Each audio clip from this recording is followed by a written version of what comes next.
घर का झगड़ा शुरू किससे होता है? किसी के घर का झगड़ा स्त्री से शुरू होता है और किसी के घर का झगड़ा पुरुष से होता है। मैं केवल यहाँ दोनों को ये निवेदन करूँगा कि यदि पुरुष झगड़ा शुरू करता है तो जब आपको पता है कि मेरे पति की ओर से झगड़ा होता है तो फिर आप उस झगड़े की आग में घी क्यों डालती हो? आग तब ही भड़कती जब उसमें घी हो। यदि घी नहीं होगा तो आग बुझ जाएगी।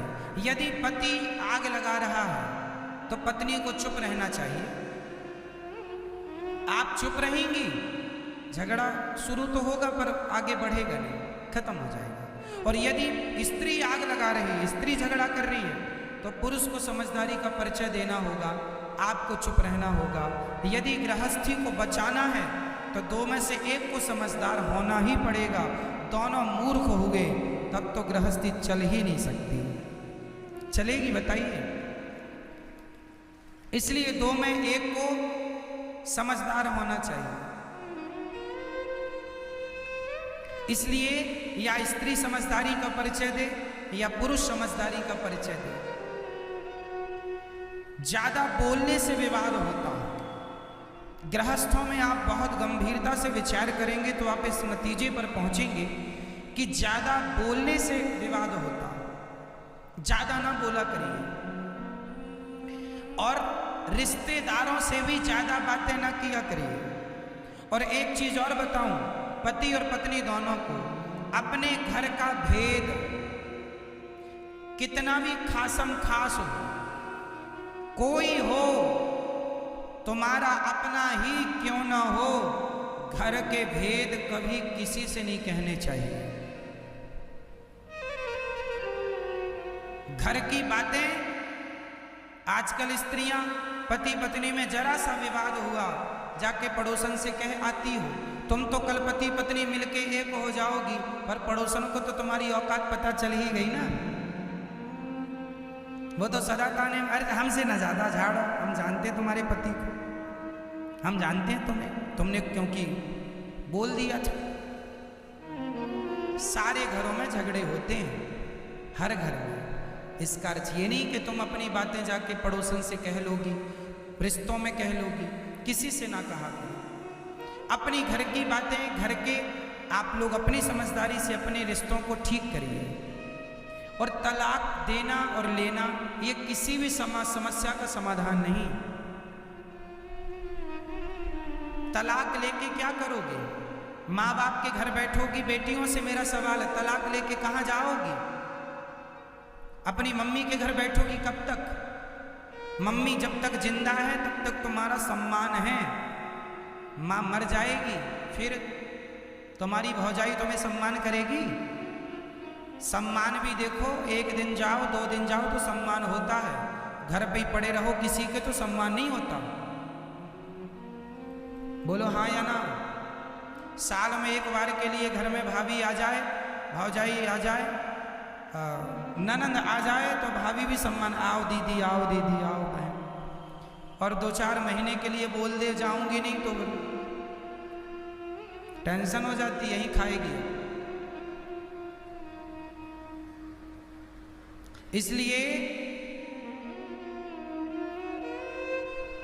मैया बाद में लड़ लेना अपनी भौजाई से। अभी सुन लो, केवल कुल मिला के बात यह है, मैं सारी यहाँ बेटियों से बात करना चाहता हूँ, बहुओं से। कई बार बहुएं अपनी माँ के कहने से अपने पति को छोड़ देती हैं। माँ ने कहा तेरी ससुराल अच्छी नहीं है, पति लड़ता रहता, आजा हम जिंदा हैं, हम तेरा पेट भरेंगे। ये मम्मियों को पता नहीं कब अक्ल आएगी। बेटियां बताओ, आपसे सवाल है, बेटी अपने पति के साथ सुखी रह सकती है कि अपनी माँ के साथ? ज्यादा सुख उसे माँ दे सकती है या उसका पति? जोर से। एक स्त्री का माँ के साथ रहना उचित है या खुद के पति के साथ रहना जायज है? कहाँ रहना चाहिए? बोलो मेरी माँ, अरे सिर ना हिलाओ, बोलो मेरी माँ। किसके साथ? नहीं निकल रही है आवाज। किसके साथ? मां के साथ, पति के साथ। हर स्त्री की भलाई पति के साथ रहने में है, ना कि मां के साथ रहने में। तुम पति को छोड़ के मां के साथ, तुम्हें ज्यादा अपनी मां की गर्मी है ना कि मेरी मां मेरे मायके में तो सब कुछ है। हम कोई भीख थोड़ी मांगते थे, हम तो 56 भोग खाते थे। तो तुम्हें भी 56 भोग तब तक ही मिलेंगे जब तक मां जिंदा है। मां मर जाएगी, कुत्तों सी जिंदगी जीना पड़ेगा। हाँ या ना? फिर इसलिए अपनी भलाई चाहती हो तो अपने पति की बात मानो, अपनी मां की नहीं।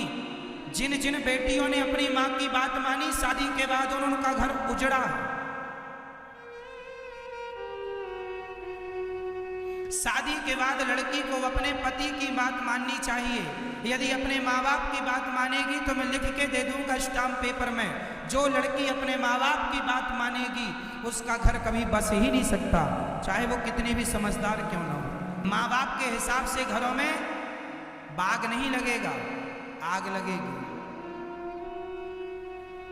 इसका एक जीता जागता मैं उदाहरण दे सकता हूं आप, कहो तो दे दूं? दे दूं? तो सुनो, ये कथा मैंने एक दिन सुनाई थी, पर इस मुद्दे पर नहीं सुनाई, इसलिए इस मुद्दे पर दोहरा देता हूं। महाभारत का युद्ध एक लड़की के पिता के कारण हुआ है। कौन है वो लड़की और कौन है वो पिता? सुन लो। महाराज शांतनु मत्स्यगंधा पर मोहित हो गए। कथा हमने सुनाई थी, केवल स्मरण कराएंगे आपको, समय पूरी सुनाने का नहीं। केवल इतिहास से हम आपका परिचय कराएंगे कि जिस लड़की ने अपने माँ बाप की बात मानी उसके जीवन में परिणाम क्या हुआ। महाभारत की जननी कौन है आज मैं आपको स्पष्ट कर देता हूं। भीष्म पितामह गंगा पुत्र हो चुके थे। शांतनु का एक बेटा था, 14 साल की उम्र थी। भीष्म पितामह की उम्र कितनी थी? 14 साल का छोरा था भीष्म पितामह की उम्र। ये गंगा पुत्र थे। शांतनु गंगा जा चुकी थी, अपनी पत्नी के वियोग में ये तड़पते थे। एक दिन एक महिला इन्हें मिल गई, बड़ी सुंदर थी, उनसे विवाह करने का मन हुआ। उसका नाम था सत्यवती। मत्स्यगंधा भी कहते हैं, योजन गंधा भी कहते हैं। कई योजन तक उनके शरीर से खुशबू निकलती है, इसलिए योजन गंधा भी कहते हैं। ठीक है, मछली की गंध आती थी इसलिए मत्स्यगंधा भी कहते हैं। सत्यवती नाम है। सत्यवती एक केवट की बेटी थी। कथा हमने उस दिन विस्तार से सुनाई थी। तो केवट मतलब लड़की का बाप। चलो, अब लड़की का बाप चला हस्तिनापुर। हस्तिनापुर में महाराज शांतनु राजा थे। शांतनु तो अंदर थे। भेंट हो गई भीष्म पितामह से। उस समय भीष्म पितामह की उम्र कितनी थी? 14 साल के बच्चे से भेंट हो गई। तो जो लड़की का पिता मतलब मत्स्यगंधा का, सत्यवती के पिता जो केवट थे, उन्होंने कहा, एक लड़की के बाप की दास्ता कह रहा हूं। उस व्यक्ति ने कहा, लड़की के पिता ने कहा कि कहो कुमार, राजकुमार, तुम्हारे पिता का दिल मेरी बेटी में आया है, शादी करना चाहते हैं। तो राजकुमार ने कहा, भीष्म पितामह ने कहा, जब मेरे पिता का निर्णय है और आपका निर्णय है तो आप देख लो। तो लड़की के पिता ने कहा कि मैं शादी तो कर दूंगा, पर मेरी बेटी तो इस घर में नौकरानी बन के रहेगी। क्यों? क्यों नौकरानी बनेगी? भीष्म पितामह ने पूछा। तो लड़की के पिता ने कहा, आप तो राजा के पहले बेटे हो, राजा तो आप ही बनोगे, और हमारी बेटी का जो बेटा होगा उसकी तो कोई पूछ नहीं होगी। तो भीष्म पितामह ने तुरंत प्रतिज्ञा की, मेरे पिता की खुशी यदि इस महिला से है तो मैं आपको वचन देता हूं कि मैं कभी विवाह नहीं करूंगा, मैं कभी विवाह नहीं कर। पति आपसे प्यार करता है तो निश्चित जहां प्रेम अधिक होता है ना, यदि हम आपसे प्रेम करते हैं तो हम आपको डांट भी सकते हैं। बोलो हाँ या ना। हम आपसे प्रेम करेंगे तो हम आपको डांट भी सकते हैं, प्रेम नहीं करेंगे तो हम आपको नहीं डांट सकते। आपका पति आपको डांटा करे तो बात बात में गुस्सा ना हुआ करो कि डांटते रहते हैं। जहां प्रेम ज्यादा है, जिससे प्रेम करेगा उसी को डांटेगा, उसी को डांटता। आप भी डांट सकते हैं, वो भी डांट सकता है। यही गृहस्थी है। वो कुछ कहें तो तुम चुप रहा करो, तुम कुछ कहो तो वो चुप रहें। यही समझदारी है गृहस्थी की। और ऐसे से रिश्ते चलते हैं। आप जरा जरा सी बातों में झोला उठा के मायके चली गई, आप जरा जरा सी बातों में आपने बोलना। अच्छा, पति पत्नी में कितनी भी लड़ाई हो जाए, पर आप लोग बोल चाल बंद मत करना, क्योंकि बोल चाल बंद होते ही सुलह के सारे दरवाजे बंद हो जाते हैं। सुलह के दरवाजे बंद हो गए क्योंकि बोल चाल बंद हो गया। कई पति पत्नी जरा सा लड़े, बोल चाल बंद, बोलेंगे नहीं, जे बोले चुप बैठा। बोला करो, कितना भी लड़ाई झगड़ा हो पर बोलना। ना तो सास से बोलना बंद करना, ना पति से, ना किसी से। सारे रिश्तों को निभाना और छोटी छोटी बातों में ध्यान नहीं देना। पति कुछ कह दे, कोई बात नहीं, कह दिया। गुस्से में कुछ हमने कह दिया, हमें आज गुस्सा था बहुत ज़्यादा, कोई काम को लेके कोई टेंशन थी, गुस्सा था, सारा गुस्सा पत्नी पे उड़ेल दिया। पत्नी को भी थोड़ा समझदार होना चाहिए, जरा जरा सी बात पे ना करे। आज गुस्सा, रोज तो गुस्सा नहीं करता, कभी तो प्यार भी करता होगा। तो बस इंतजार करो। हर समय सूर्य गर्म नहीं होता, शाम को ठंडा हो जाता, सुबह भी ठंडा होता, बस दोपहर में गर्म रहता। तो दोपहर में आप लोग भी सड़क में नहीं निकलते, घर में रहते हैं। तो जब पति गर्म है, माइंड गर्म है, खोपड़ी गर्म है, थोड़ा आप दूर रहो, अपने कमरे में घुसे रहो, वो जो करे करने दो, चिल्लाए चीखे जो करे, थोड़ा शांत होने दो माहौल, फिर तुम बात कर लेना। अब वो गर्म है, वो गालियां दे रहा और आपने भी शुरू कर दी, मैं जा रही हूं अच्छा मायके, रह लेना मेरे बिना।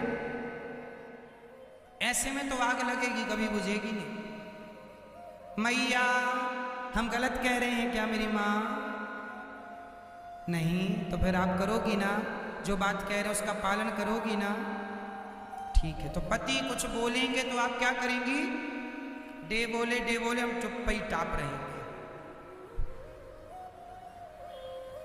चुप ही टाप रहना मेरी माँ। ये मैया से पूछो क्या रहेंगी ये? चुप ही टाप रहना मेरी माँ। और पतियों से प्रार्थना है कि नारियों का सम्मान किया करो। यदि आपकी पत्नी आपको परमेश्वर मानती है, भगवान मानती है, तो पुरुष का भी कर्तव्य है कि वो अपनी नारी को हमेशा लक्ष्मी मान के उसका सम्मान करे, देवी मान के उसका आदर करे, और कभी अपनी पत्नी के लिए अपशब्द ना कहे, उसे गालियां ना दे। ये पति की समझदारी है। हर पुरुष को चाहिए कि वो नारी जात का सम्मान करे। हर नारी को चाहिए पुरुष का आदर करे। बस प्यार दो, सम्मान दो और सम्मान लो।